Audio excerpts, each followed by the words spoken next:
일부에 이 설교를 한번 했고, 일부에 우리 수요자님이 강주까지 하셔가지고, 굉장히 예배가 은혜로운 것 같아요.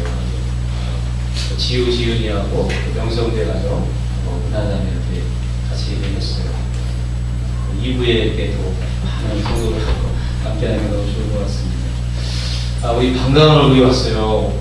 우리 정단자매님 오랫동안 기회를 사랑합니다.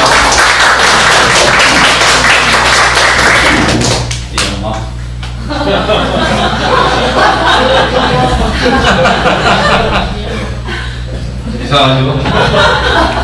중국어를 제가 좀 배워보려고 했는데요. 사성 죽이더라고요. 아무리 들어도 모르겠어요. 뭐 이렇게 하는데 포기했습니다. 하던 영어는 해야 되겠다. 근데 중국어는 필요한 것 같습니다. 아시겠죠? 오바마 딸들이 제2외국어를 중국어를 한다 그러죠. 오바마가 딸들에게 중국어를 하라고. 이번에 알리바바, 중국의 알리바바 그 상거래, 이베이 같은 상거래가 뉴욕 스탁마켓 시장이 상장되는데 사상 최고 어마어마한 그 주가로 팔렸어요. 그래서 알리바바가 세계에서 제일 큰 전자상거래 회사가 됐습니다.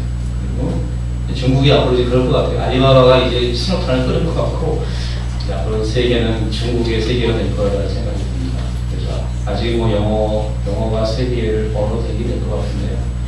영어도 하시고, 저는 이제 머리가 안 돼서 늙어서 중국어는 어려울 것 같으니까 중국까지 하시면 주님의 나라 영광을 위해서 기회를 수 있을 것 같아요. 중국 공부도 열심히 하세요. 자기가 안 하면서. 네, 광고 말씀드릴게요. 내일부터 수요일까지 그 104차 총회에 제가 참석합니다. 수요일날 저녁에 돌아오겠습니다. 수요일 예배 때 우리 최요셉 목사님 선교하시니까요. 많이 나오셔서 은혜 받으시고 하나님께 영광을 드리기 바랍니다. 목요일에는 티 훈련이 있어요. 그래서 목요일은 티 훈련을 하도록 하겠습니다. 그리고 이번 주 금요일은 마지막 주가 벌써 됐어요. 9월이 얼마나 빨리 가는지. 그래서 이번 주에는 홈셀이 없고 교회에 와서 우리 모여서 함께 기도하도록 하겠습니다. 제 생각에 제가 이렇게 기도하면서 생각할 때 한 달에 한 번씩 모이는 기도인데 좀 더 의미 있게 보내면 좋겠다는 생각이 들어서 찬송도 하고 찬양도 하고 그 다음에 기도 제목도 갖고 하면서 했으면 좋겠다는 생각이 들었어요. 그래서 제가 이제 시간이 많기 때문에 제가 준비하도록 하겠습니다. 금요일날 기도 제목 찬양 다 준비할 테니까 같이 오셔서 우리 중보 기도 많이 하고 이렇게 했으면 좋겠습니다. 개인 기도 시간도 갖고요. 그렇게 하도록 하겠습니다. 이상입니다. 오늘 말씀 보도록 하겠습니다. 누가복음 10장 25절부터 끝절 42절까지 다 같이 하셔서 듣도록 하겠습니다. 누가복음 10장 25절부터 42절. 제가 먼저 읽겠습니다. 다 타셨나요? 110페이지 누가복음 10장 25절. 어떤 율법사가 일어나 예수를 시험하여 가로되 선생님 내가 무엇을 하여야 영생을 얻으리까? 예수께서 이르시되 율법에 무엇이라 기록되었으며 내가 어떻게 읽느냐? 대답하여 가로되 네 마음을 다하며 목숨을 다하며 힘을 다하며 뜻을 다하여 주 너희 하나님을 사랑하고 또한 네 이웃을 내 몸과 같이 사랑하라 하였나이다. 예수께서 이르시되 네 대답이 옳도다. 이를 행하라. 그러면 살리라 하시니 이 사람이 자기를 옳게 보이려고 예수께 여짜오되 그러면 내 이웃이 누구니까? 예수께서 대답하여 이르시되 어떤 사람이 예루살렘에서 여리고로 내려가다가 강도를 만나에 강도들이 그 옷을 벗기고 때려 거의 죽은 것을 버리고 갔다가 마침 한 제사장이 그 길로 내려가다가 그를 보고 피하여 지나가고 우리와 같이 한 레위인도 그곳에 이르러 그를 보고 피하여 지나가되 어떤 사마리아인은 여행하는 중 거기 이르러 그를 보고 불쌍히 여겨 가까이 가서 기름과 포도주를 그 상처에 붓고 싸매고 자기 짐승에 태워 주막으로 데리고 가서 돌보아 줍니다. 이튿날에 데나리온 돌을 내어 주막 주인에게 주며 가로되 이 사람을 돌보아 주라. 부귀가 더 들면 내가 돌아올 때 갚으리라 하였으니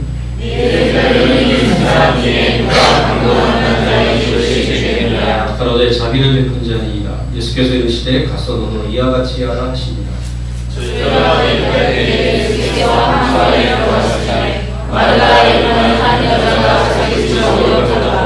그에게 마리아라는 동생이 있어 주의 발 아래 앉아 그의 말씀을 듣더니 마르다는 주님이 만나 마음이 분주하다. 예수께 나아가려고 주여 내 동생이 나 혼자에게 두는 것을 생각지 아니하시니라.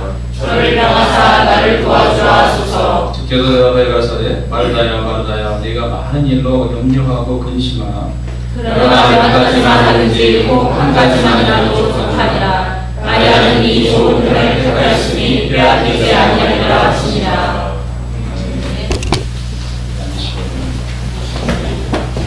예, 주기도문 이제 습관이 안 돼서 1분 때는 했는데 우리 다 같이 주기도문으로 신앙 고백하겠습니다. 하늘에 계신 우리 아버지여 이름이 거룩히 여김을 받으시오며 나라의 임하옵시며 뜻이 하늘에서 이룬 것 같이 땅에서도 이루어지이다. 오늘날 우리에게 원하는 양식을 주옵시고 우리가 우리에게 죄 지은 자를 사하여 준 것 같이 우리의 죄를 사하여 주옵시고 우리를 시험에 들게 하지 마옵시고 다만 악에서 구하옵소서. 나라와 권세와 영광이 아버지께 영원히 있사옵나이다. 아멘. 주기도문이 나와 있습니다. 그럼 오늘 읽은 이 두 개의 이야기는 굉장히 유명한 이야기죠. 교회를 오래 다녔던 사람들은 이 이야기를 모르는 사람이 하나도 없을 거예요. 그래서 이 어느 교회에 가면은 교단의 강단에 가서 탕자의 비유와 선한 사마리의 비유를 설교하지 마십시오. 이렇게 할 정도로 사실 많은 설교의 회자가 되는 그런 교회인데요. 다시 한번 우리가 알고 있는 내용이지만 굉장히 중요한 내용이고 우리의 삶의 우선순위를 잘 정해야 되는 지혜를 가르쳐주고 있습니다. 오늘 여러분과 나누고자 하는 것은요, 두 가지를 알고 싶은데 오늘 이 율법사가 물어본 대로 나의 이웃이 누구입니까? 라고 말했는데 내 이웃이 누구인가? 참 이웃이 어떤 사람이 참 이웃인가? 이런 문제를 가지고 여러분하고 좀 나누고요. 두 번째는 또 우리 인생에 있어서 삶의 우선순위가 참 중요한데 가장 중요한 우선순위가 무엇이 되기를 원하시는지 주님이 가장 기뻐하시는 것이 무엇인지를 여러분하고 좀 나누고 합니다. 오늘 이 배경을 보게 되면 이게 제가 성경을 번역을 여러 개 찾아보니까 어떤 성경은 다른 어떤 경우에 그러면서 이렇게 따로 독립된 사건으로 해석한 성경도 있고요. 우리말은 이제 원문에 가깝게 했는데 다른 영어 성경을 많이 봤는데 거기에는 그냥 then하고 바로 이어서 이 사건이 앞의 사건과 이어져서 같은 현장에 있는 것으로 나오는 것으로 번역되는 것도 많이 있습니다. 근데 제가 우리말 성경을 봐도 우리말 성경에 따로 이렇게 분리되는 개념이 없고 예수님이 그 24절까지 자기가 가장 소중한 자다. 왕들과 선지자들이 임금들이 나를 보고자 했지만 보지 못했는데 너희가 복음으로 복이 있다. 그 지난주에 제가 복음에 대해서 이렇게 또 말씀을 나눴잖아요. 예수님이 가장 소중한 분이고 예수님께 끊임없이 돌아가야 된다는 그것을 나눴었는데 이게 뭐냐면 70인이 선교 보고하는 자리예요. 그러니까 이제 70인하고 예수님만 있는 게 아니라 많은 사람들이 왔겠죠. 예수님이 가는 곳마다 사람들이 많이 오니까 그 중에 한 율법사가 왔습니다. 그 율법사가 굉장히 중요한 질문을 해서 신학적 질문을 합니다.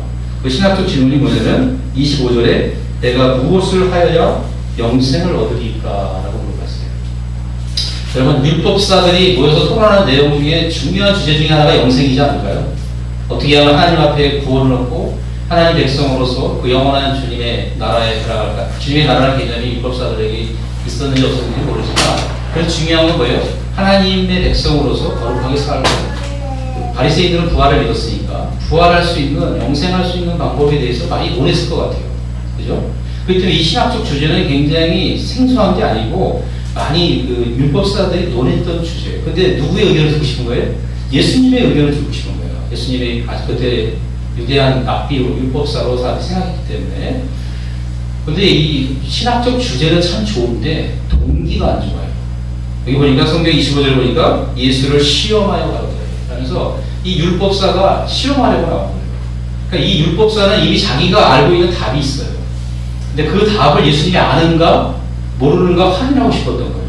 이게 뭐가 똑같냐면 제가 창세기가 창조 그 입장을 했습니다만 하나님 너무 광대하신 분이잖아요. 정말 상상도 할 수 없는 광대 보는 그런 개념인 것 같아요. 많은 사람들이 예수님이 창조주신 하나님이 육신에 입고 오신 영원하신 전능자신데 그분을 좀 만만하게 보는 경향이 많이 있어요.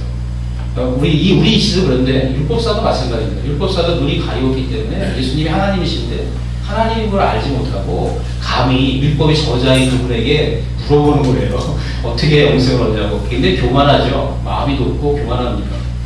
그럴 때 예수님이 저는 예수님이 정말 하나님이시라고 또 느껴요. 예수님은 절대로 누가 자기한테 물어봐도 위협당하지 않습니다.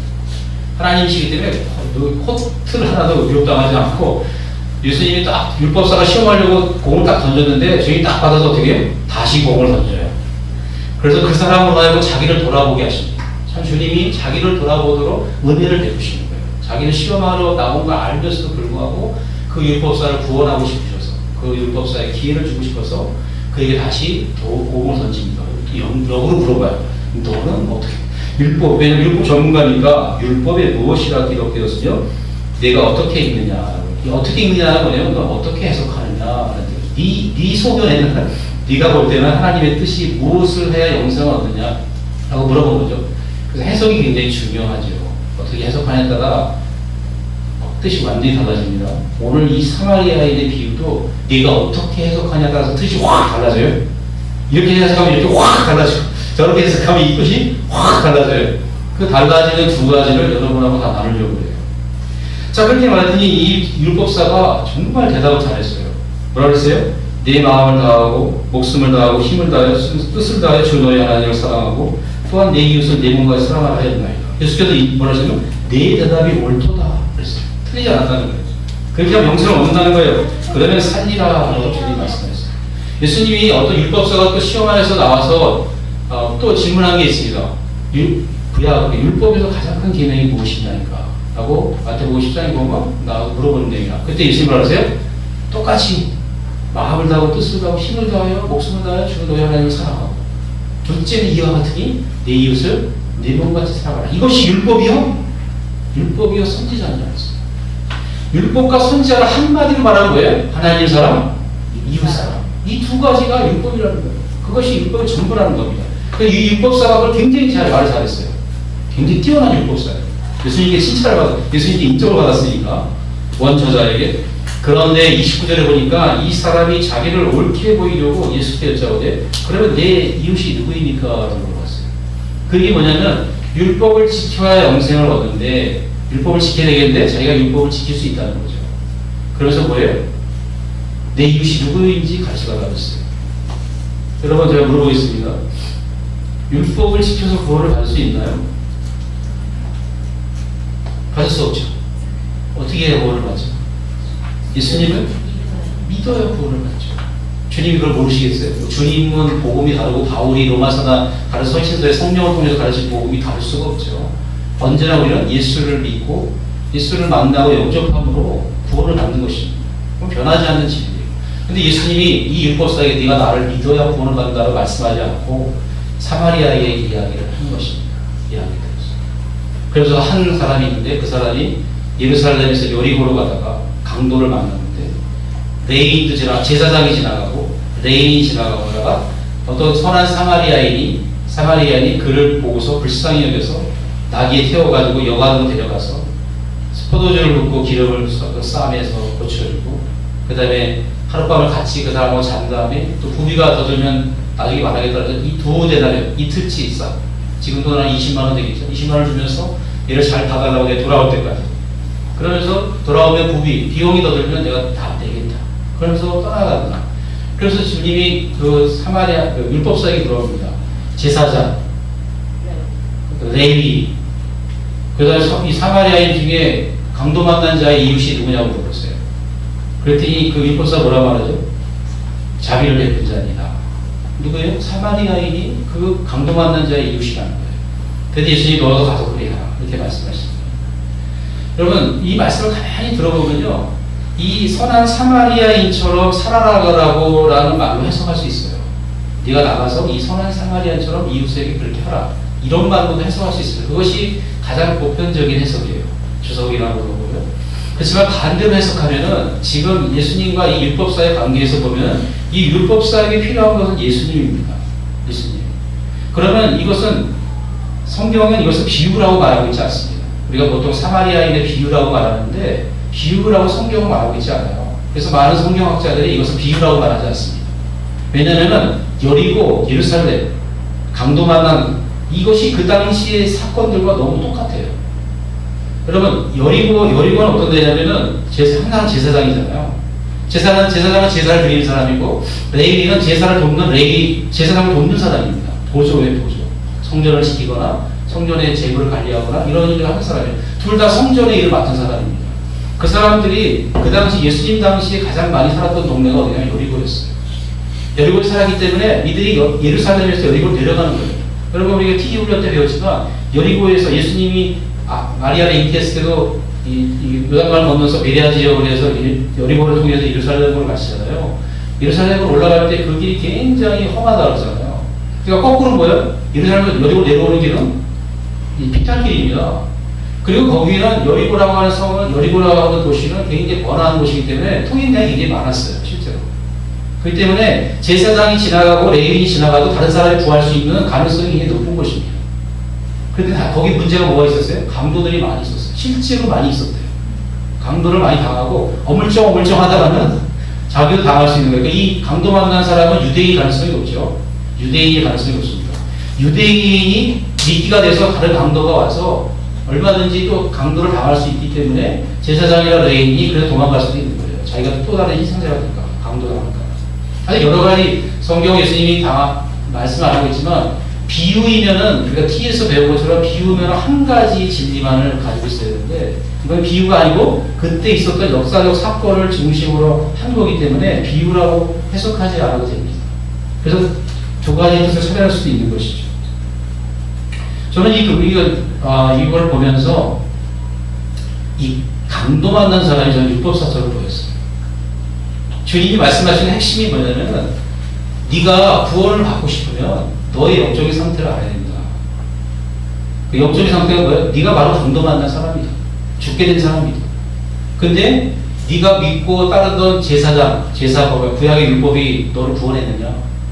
하나님 사랑, 이웃 사랑으로 요약될 수 있는 이것이 너를 구원할 수 있느냐? 그건 못한다는 거거든요. 그렇기 때문에 너는 이웃이 필요하다는 거예요. 주님이 보세요. 주님이요, 참 보세요. 질문을 잘 보세요. 질문은 율법상 몰랐어요. 내가 사랑의 대상이 누구냐고 물었어요. 근데 주님 뭘 가르치세요? 네가 너에게 사랑해줄 사람이 누구인지를 가르쳐 주시는 거예요. 사실 원래 흐름을 보면요, 너를 사랑해줄 사람이 누군지를 사실 말해주는 것으로 해석이 될 수 있다는 거죠. 그래서 주님이 말을 바꿔서 너가 강도 만난 사람인데, 네가 지금 위경에 처해 있는데, 죽게 돼 있는데, 영생을 얻지 못하고 죽게 돼 있는데, 너를 그 위경에서 건져내서 살리실 정말 참 이웃은 누구다? 나밖에 없다. 왜 그러냐면, 여러분, 요한복음 8장 48절 49절을 보면요, 예수님을 뭐라고 불렀어요? 한번 볼까요? 요한복음 8장 48절 49절.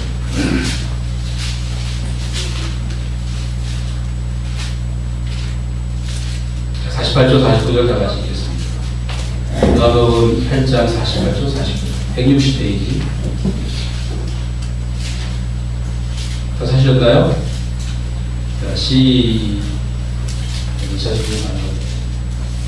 자, 요한복음 8장 48절 49절.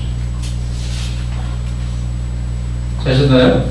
자, 시작. 유대인들이 대답하여 그러되 우리가 너를 사마리아 사람이라 그럼 귀신이 들렸다 하는 말이 옳지 않느냐? 예수께서 대답하시되 나는 귀신 들린 것이 아니라 오직 내 아버지를 공경한 이유를 너희가 나를 무시하는도다.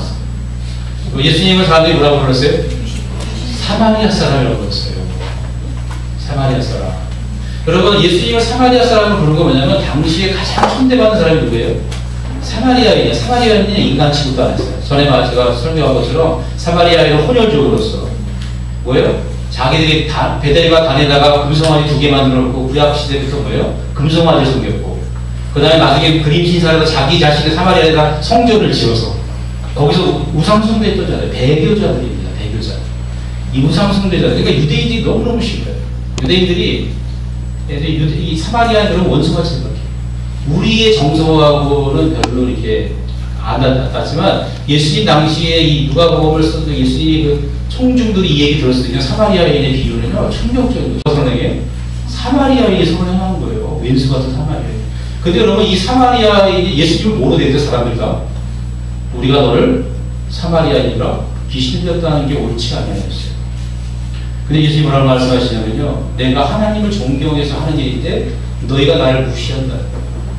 여러분 이게 굉장히 중요한 진리가요. 사람이요 누구에 대해서 선입견을 갖고 있잖아요. 그러면요 그 사람이 하는 모든 것이 그렇게 보입니다.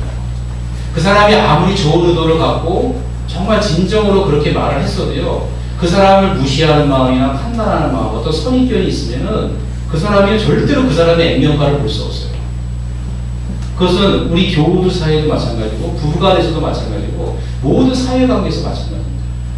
내가 누구를 무시하는 마음을 가지고 있으면요 절대로 그 사람을 발견할 수가 없어요. 그 극단적인 예가 바로 예수님입니다. 예수님은 하나님의 아들이시고 너무나 완전하신 분인데 사람들 마음속에 예수님을 무시하는 마음이 있었어요. 누군가를 무시하면요 그 사람이 아무리 좋은 것을 가지고 있어도요 보이지 않습니다. 왜냐하면 자기의 필터, 선글라스를 딱 끼면은 모든 빛이 까맣게 보이는 것처럼 그 사람은 아무리 밝은 세상에 있어도 그걸 볼 수 있는 능력이 없어요. 참 비극 중에 비극입니다. 예수님이 미친 사람처럼 보였어요. 사람들 눈에. 누구처럼 보였어요?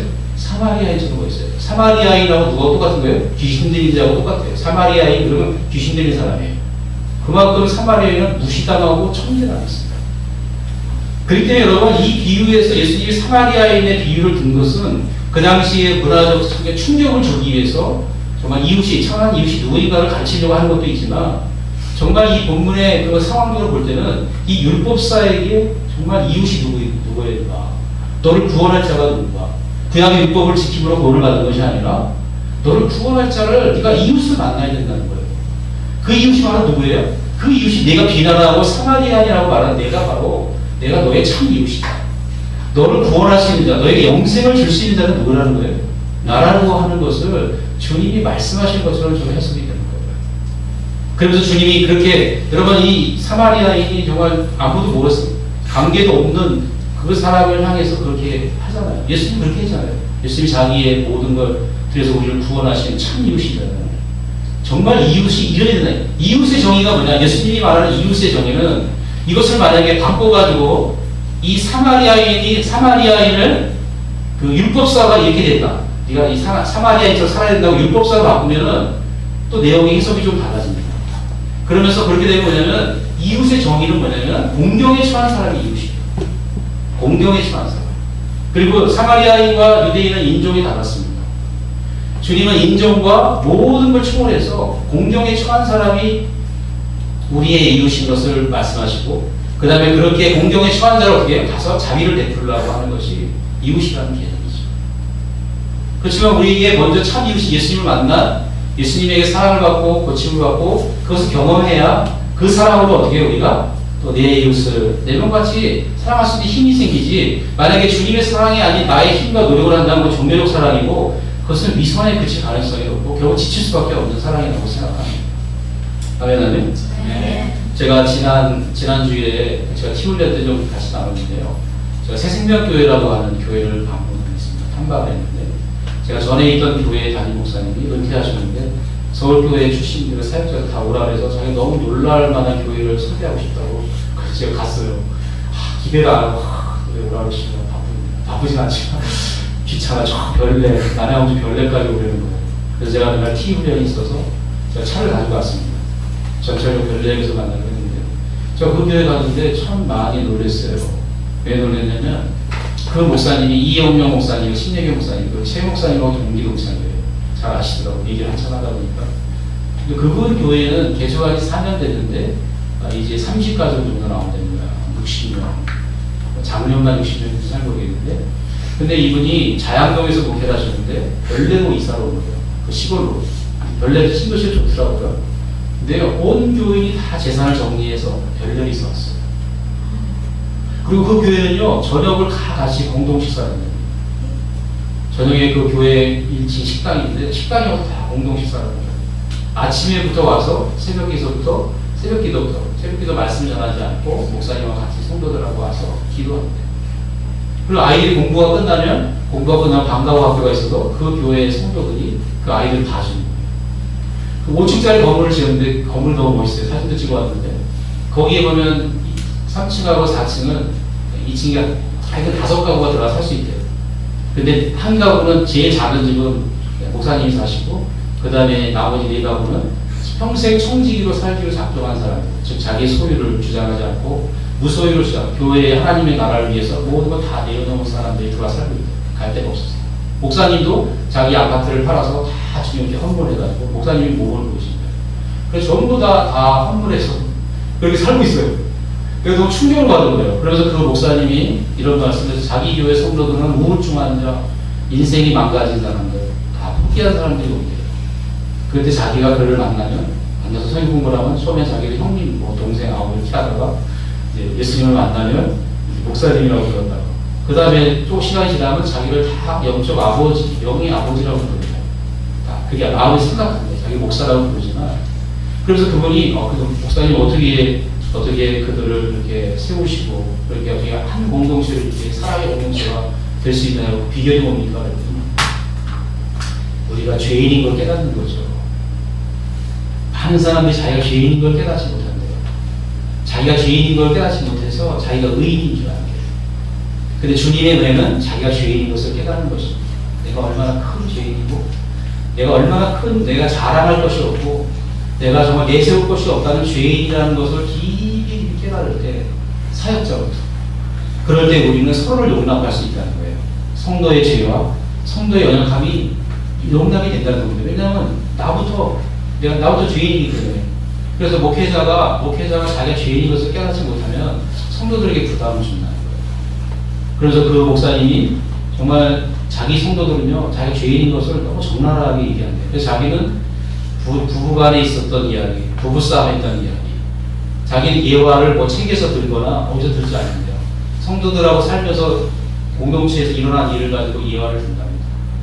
그 교회는 다 모든 게 공개되더라고요. 그래서 우리 같은 그런 얘기 왜 했냐, 뭐 이런 얘기를 그 목사님은 뭐 언제든지 그 교회는 다 얘기할 수 있는 그런 분위기더라고요. 그래서 하나도 그러니까 뭐냐면 다 벗은 거예요. 다 벗어가지고 가리울 게 없는 거예요. 자랑할 것도 없고 다 완전히. 그러니까 그 교회 성도들은요 서로 다 그렇게 불쌍히 여긴대요.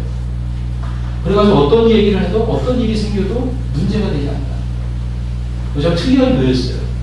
물론 그건 우리 교회가 그렇게 된다는 건 아니지만 그렇게 해도 신앙의 원리상으로 된다는 거죠. 그래서 그 목사님이 이런 얘기를 하죠. 그럼 어떻게 그 사람을 치유합니까? 상담학적으로 치유합니까? 어떻게 치유합니까? 그랬더니 자기는 상담학 모른대요. 그런 거 모른대요. 근데 자기는 복음을 안다는 거예요. 예수 그리스도의 복음. 그래서 복음을 전하면서 그렇게 말을 한대요. 많은 사람들이 자기가 왜 사람들이 무너진 인생이 되었는가? 그걸 생각했을 때 왜 사람들이 이혼하려고 그러는가? 왜 사람들이 자살하려고 그러는가? 왜 사람들이 어려움이 있는가? 그걸 화살을 받으니 딱 한 가지가 있더래요. 그 한 가지가 뭐냐면요. 자기의 삶의 현장 속에서 자기를 어떤 상황에서 믿어주고 자기를 어떤 상황에서 자기와 함께 갈 수 있는 사람이 없다는 걸 발견했대요. 그래서 그 목사님이 자기가 그런 사람이 되어주고 싶었다는 거죠. 예수님처럼. 그래서 자기가 그 공부하고 힘들어하고 난방하고 힘들어하는 자에게 형제님 제가 당신의 이웃이 되어드리겠습니다. 당신이 아무리 어려워도 예수님처럼 선한 사마리아에 되신 예수님처럼 나의 모든 스케줄을 바꾸고 나의 모든 비용이 든다 할지라도 내가 당신을 세우겠습니다. 내가 당신 편입니다. 당신이 어떤 처지에 있더라도 이렇게 말을 한다는 거예요. 그러면 이 사람이요 굉장히 힘을 얻고 내 곁에 누군가가 아내도 버리고 남편도 버리고 심지어는 나의 부모도 버리고 자식도 버리는데 나를 버리지 않는 한 분이 있거든요. 그래서 그 사람이 자기를 신뢰하면서 그 우울증에서 그 어두움에서 벗어나고 광명으로 복음의 광명으로 나오고 예수님 만나는 것을 경험했다는 것입니다. 그러면서 이 목사님이 뭐냐면 자기는 성도들이 1시에 전화해도 2시에 전화해도 4시에 전화해도 언제든지 계속 간대요. 오라고 모르겠다고 오라는데요. 그 목사님이 4층에 사시는데 5층은 어린이 도서관이에요. 거기 게스트룸처럼 되어 있습니다. 근데 게스트룸에 이게 그 탁자처럼 공부하는 탁자가 있는데 공부하는 탁자가 유리로 되어 있어요. 그 아래가 뭐예요? 목사님 방 거실입니다. 거실. 방은 아니고 거실만. 그러니까 목사님이 뭐냐 모든 삶을 성도들에게 공개하는 거예요. 그런 목사님 처음 봤어요. 그분이 뭐 완벽하진 않지만 그 목사님이 제가 참 많은 감동을 받고 참 나의 목회에도 이것이 있어야 되겠다. 예수님이 정말 자기가 예상치 않은 비용을 쓰게 되잖아요. 그리고 그 영혼을 고쳐주잖아요. 치료해줘요. 그것이 바로 선한 사마리아인의 참된 이웃이고 그것이 예수님의 모습이라고 생각합니다. 저의 삶에 있어서, 우리의 삶에 있어서 이와 같은 참된 이웃의, 예수님의 이웃들의 모습이 우리에게 있는가 돌이켜봤으면 좋겠어요. 그리고 우리의 공동체가 사랑의 공동체가 되기를 원하고 우리 교회는 예수 근사한 교회지만 우리가 그런 참된 이웃이 될 수 있는가. 누군가를 향해서 정말 저 사람과 함께 끝까지 하려고 하는 예수님의 마음, 그 마음을 우리가 가지고 있는가 한번 돌이켜봤으면 좋겠다는 생각이 듭니다. 아멘, 아멘. 그래서 저와 여러분이, 제가 여러분의 그런 목회자가 되고 또 여러분이 저에게 그런 성도가 되었으면 참 좋겠습니다. 참된 이유. 그래서 우리가 그렇게 예수님의 자비를 가지고 너도 가서 그렇게 하라고 하는 그 말씀대로 행하는 저와 여러분이 되시기를 주님의 이름으로 축원합니다. 이제 마르다 얘기인데요. 마르다 얘기 너무 잘 알잖아요. 예수님이 이제 베다니에 오십니다. 베다니에 오시는데 마르다가 예수님을 영접해요. 네. 예수님이 마르다 집에 가겠다는 게 아니라 누가 오라는 거예요? 마르다가 입에 젖은 버릴 겁니다. 예수님만 혼자 오시겠어요? 예수님이 오시면 최소 12제자가 있고 그다음에 다른 무리가 있고 만약에 이 선교보고를 하고 이 사건하고 이어지는 사건이라면 70명, 치수가 예수님 70명하고 굉장히 많은 수의 사람들이 마르다의 집에 찾아온 거예요. 네? 근데 마르다가 그 식사를 준비하는 겁니다. 그러니까 마르다의 집이 굉장히 넓었다는 걸 알 수 있고 마르다가 굉장히 재력이 있다는 걸 알 수 있고 마르다가 주님을 섬기기를 정말 좋아하는 사람이라는 걸 알 수 있습니다. 그래서 마르다가 그 일을 하다 보니까 어떻게 해요? 주님이 오셨어요. 주님이 오셨는데 자기 부엌에서 막 준비하느라 바빠요. 근데 참 희한한 장면이 정말 말도 안 되는 장면이 펼쳐지는 겁니다. 그게 뭐냐면 거실에서, 응접실에서 마리아는 예수님하고 노닥거리고 있는 거예요. 아무 일도 안 하고 예수님 말씀만 듣고 있는 거예요. 네? 그랬더니 보세요. 40절 보니까 마르다는 준비하는 일이 많아 마음이 어떻게 따랐어요? 분주에 따랐어요. 여러분 분주하다는 얘기가 뭐냐면요. 마음이 산란했다는 거예요. 마음이 복잡하다. 정신이 흩어졌다는 뜻입니다. 마음이 산란해져요. 여러분 이게 여러분이 마음이 산란하면요. 이게 이제 여러분이 문제가 있다는 경고사입니다. 마음이 산란하십니까? 경고입니다. 경고 지금 빨간불이 들어오기 시작하는 거예요. 그래서 이제 마르다가 너무 바쁜데 보니까 예수님하고 마리아가 그러고 있으니까 가서 뭐라고 해요? 예수께 나아가는데 주여 40절에 내 동생이 나 혼자 일하게 두는 것을 생각지 아니하시나이까? 생각지 아시나이까? 우리말 성경에는 이게 번역이 생각지 아니하시나이까 그런데 영어 성경은 아주 리얼해요. Don't you care? 그러면 예수님 신경 안 쓰시나요? 이럴 수가 있어요. 내가 지금 이렇게 주님 섬기려고 막 바빠서 이러고 있는데 신경도 안 쓰세요? 이게 뭐냐면 이제 분주가 넘어서 뭐라고 해야 되냐면 짜증이 나는 거예요. 네? 일이 너무 많으니까 인수에 부족한데 노닥거리니까 짜증나는 거예요. 여러분 여기서 여러분 청소하고 막 했는데 누가 다른 사람들 노닥거리고 있으면 짜증나요? 안 나요? 안 나요? 나지요. 그건 자연스러운 거예요. 마르다가 나쁜 사람이 아니에요. 그건 너무나 자연스러운 거예요. 나는 열심히 일하고 있는데 누군가 일하지 않고 노닥노닥거린다. 그거는 성경의 원리에도 사실은 다른 성경 보면 맞지 않습니다. 근데 주님이 근데 그래서 말하는 마르다에게 뭐라 그래요? 거절하십니다. 주님은 이 사건에서 굉장히 중요한 우리의 인생에 있어서 삶에 있어서 우선순위에 가장 중요한 것이 무엇인가를 가르쳐주기 위해서 이렇게 하십니다. 41절에 주께서 대답해 가라사대 마르다야 마르다야 네가 많은 일로 염려하고 근심한다. 여러분 마르다의 문제는 뭐예요? 많은 일로 염려하고 근심하는 거예요. 여러분 지난번에 제가 말씀드렸지만 우리 염려를 분석해 보면 잘 신목사님 한번 인용하신 것 같은데 분석해 보면요 40%는 일어나지 않을 일에 대한 염려예요. 30%는요 지나간 과거에 대한 염려예요. 그럼 70%죠? 거기다가 12%는요 다른 사람이 나를 어떻게 평가할까에 대한 두려움이에요. 근데 그 중에 대부분은 사실이 아니에요. 그 다음에 또 10% 정도는 건강에 대한 염려랍니다. 네, 건강. 분위기 잡으시거든요. 잠이 확 깨죠? 감사해요. 오늘 되게 좋은 사람이 많아요. 서서 계신 분, 뭐, 좋은 사람. 사랑합니다. 네. 많은 일이 염려가 많아서 졸린 거예요. 이 에너지를 많이 써가지고, 예수님 얘기 들으니까 이제 여력이 없어. 피곤한 거야. 자고 싶은 거야. 야, 이제 자야지. 잠이 오는 거야. 그래서 그 주님이 뭐라 하시면 많은 일과 염려하고 결심한다는 거예요. 그러면서 주님이 너무 중요한 얘기를 하십니다. 42절에 다 같이 읽어볼까요? 42절 시작. 그러나 몇 가지만 하든지 꼭 한 가지만이라도 족하니라. 마리아는 이 좋은 편을 택하였으니 빼앗기지 아니하리라. 우리말 성경에는 몇 가지만 하든지 한 가지만이라고 되어 있는데 영어 성경에는요 다 한 가지만이라고 되어 있어요. One thing is needed. One thing is needed. 한 가지만 필요해요. 그래서 제가 원문을 찾아봤어요. 여기 번역이 다르지. 달라도 너무 달라. 몇 가지와 한 가지를 너무 다르잖아요.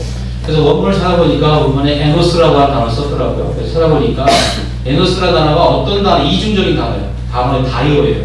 어떤 때는 원이라는 뜻이 되고 어떤 때는 썸이라는 뜻이 돼요. 몇 가지. 한 가지, 몇 가지 두 개 다 쓰여요. 그러니까 우리말 성경의 안정빵을 어떻게 한 거예요? 몇 가지나 혹은 한 가지 이렇게 두 개 양쪽을 다 써놓은 거야. 그러니까 읽는 사람은 헷갈려. 근데 문맥상으로 볼 때 영어 성경은 제가 여러 번 찾아봤는데 하나도 some or one thing이라고 안 그랬어요. 전부 다 one thing이라고 했어요. 한 가지. 그러니까 뭐예요? 한 가지만 중요하다는 거예요. 한 가지. 한 가지 중요한 게 뭐예요? 한 가지가 바로 마리아가 하는 것이 한 가지.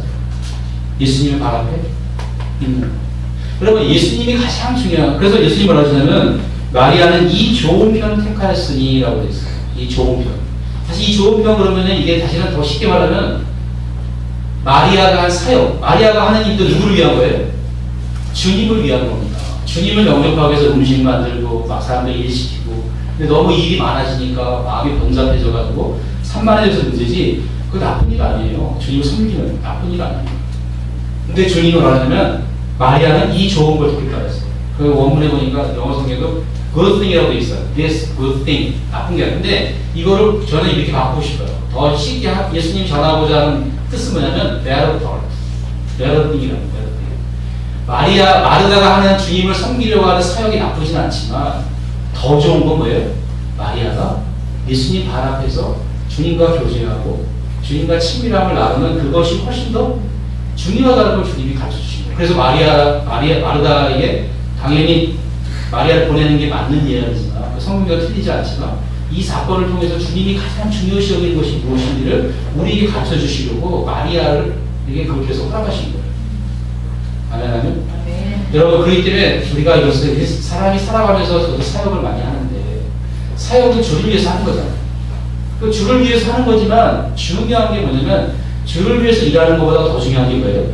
주님과 만나는 독대하는 시간입니다. 주님은 worker, 일하는 사역자가 되기를, 일하는 주를 위해서 일하는 자가 되는 것보다 더 중요한 게 뭐예요? worshipper, 예배자가 되기 원하십니다. 주님은 정말 주님과 친밀함을 나누는, 주님을 경배하고 사랑하는 예배자가 되기 원하십니다. 그것을 주님이 마리아와 마르다의 사건을 통해서 우리에게 주시려고 하는 교훈이에요.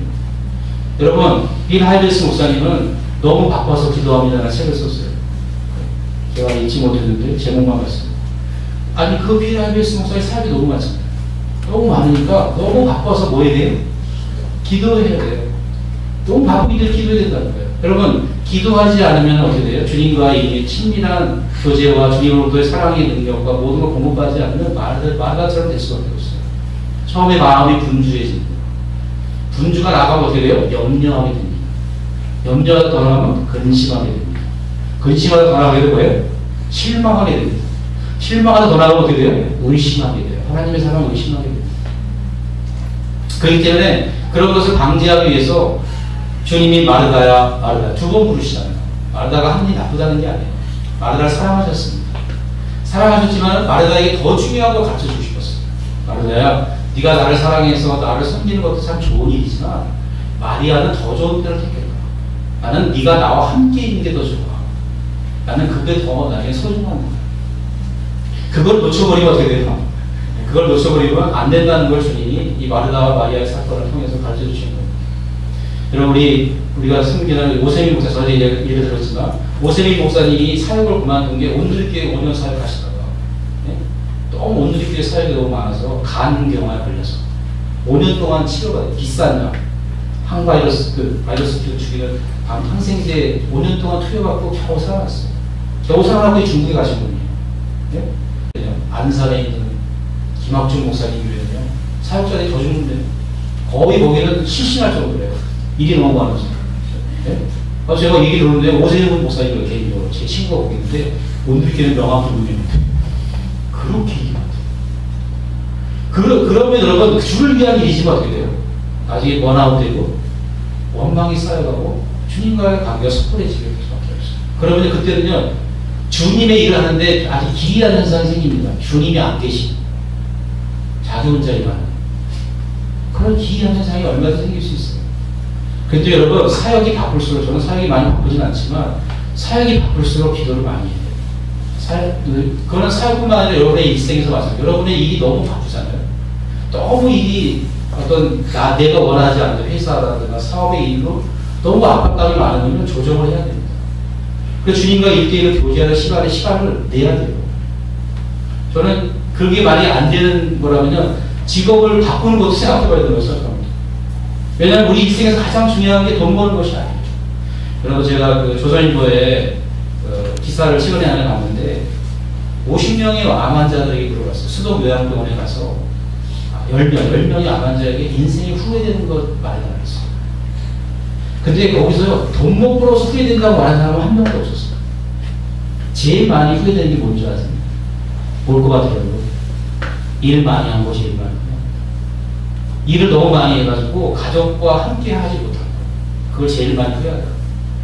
두 번째는 뭘 많이 또 어떤 걸 많이 하냐면 자기 꿈을 펼치지 못한 꿈대로 살아가지 않고 그냥 자기가 생계를 위해서 살아갔던 인생, 그거 많이 후회하고요. 그 다음에 세 번째는 좀 제멋대로 산 거.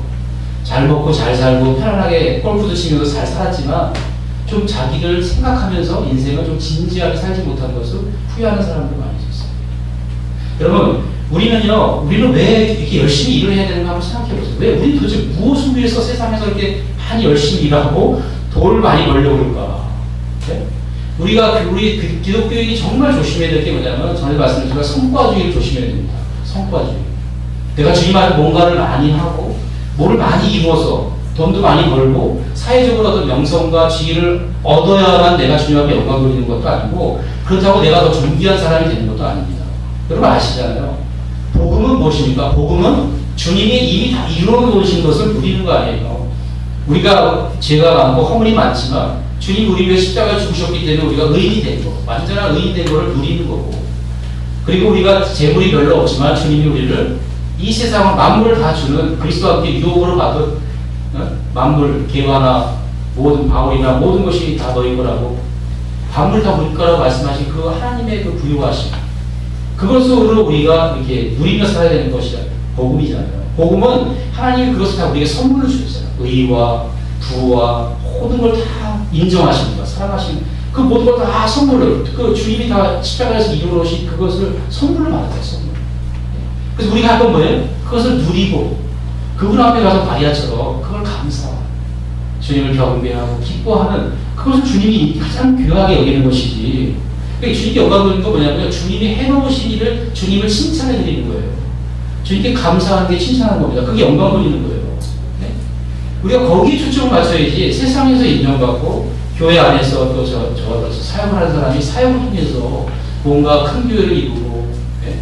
사역을 잘했다고 칭찬받는 그것을 통해서 우리의 자존감을 높이려고 한다는 것은 굉장히 유용합니다. 그건 절대로 맞지 않습니다.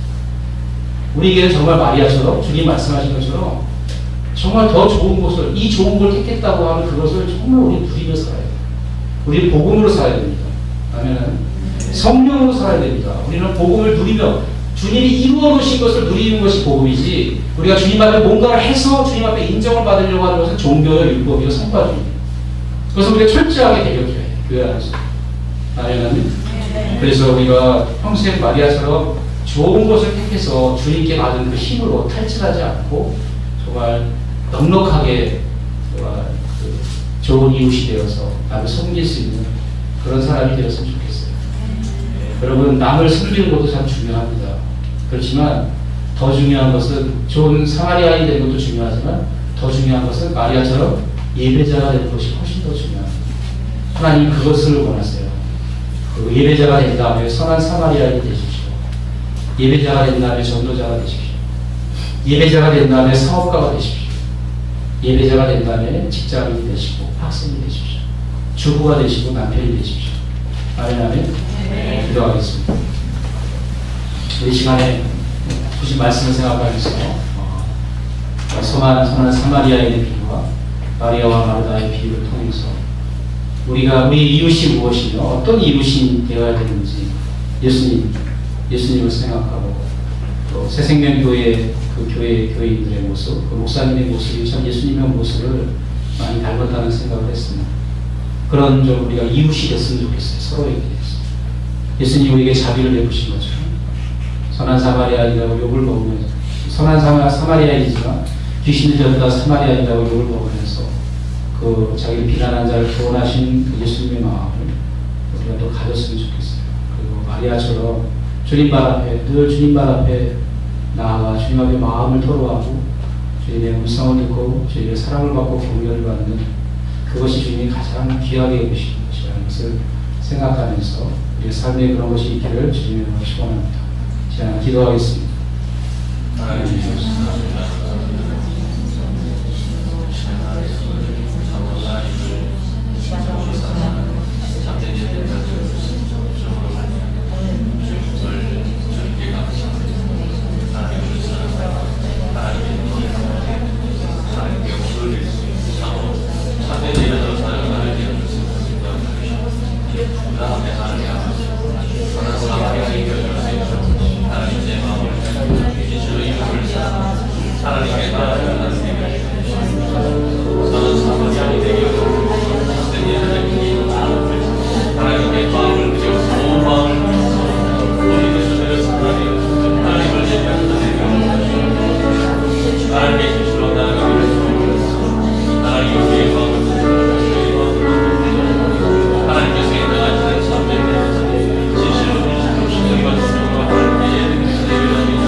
아버지 하나님, 오늘 또 말씀을 통해서 우리에게 가르쳐 주셔서 감사합니다. 예수님과 같은 선한 사마리아인이 되기를 원하고 또 공경에 처한 이웃을 돕는 우리가 되기를 원합니다.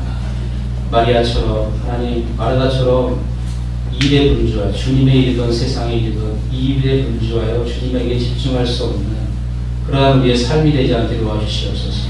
사역과 우리의 세상의 하는 일들 때문에 염려하고 근심하는 자들이 되지 않게 하여 주시옵소서. 주님 앞에 나와 저는 독대하며 주님과 친밀함을 나누며 주님을 예배하며 주님을 기뻐하는 자들이 되게 하여 주시옵소서. 주님이 우리가 행하신 복음의 모든 은혜와 그리스도 예수의 은혜를 생각하며 감사하며 감격하며 그 예수의 마음을 갖고 살아갈 수 있는 우리 모두가 되기를 원합니다. 하나님, 주님은 자기를 찾는 자, 주님의 얼굴을 구하는 자를 가장 기뻐하신다는 것을 우리에게 가르쳐 주셔서 감사합니다. 가장 너무 바빠서 기도해야만 한다고 말한 것처럼 너무 바쁘기 때문에 기도하는 우리의 삶이 되게 하시고 우리의 사역이 될 수 있도록 하나님 축복하여 주시옵소서.